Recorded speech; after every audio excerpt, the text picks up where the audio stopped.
afternoon, welcome. This is Jamb here, 2012 government past question. Question number 16. The question here says, the bringing of a session of a parliament to an end through royal proclamation is known as dash.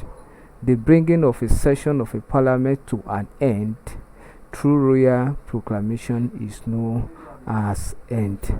That is the process of ending a particular national assembly.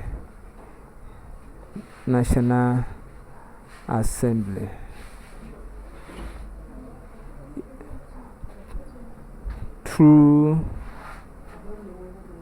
royal proclamation.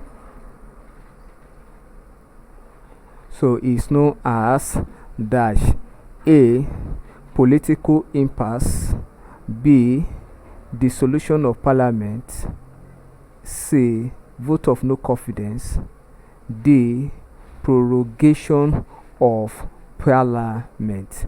Now, in bringing a parliament or national assembly of a particular set to an end through royal proclamation is known as dissolution of parliament.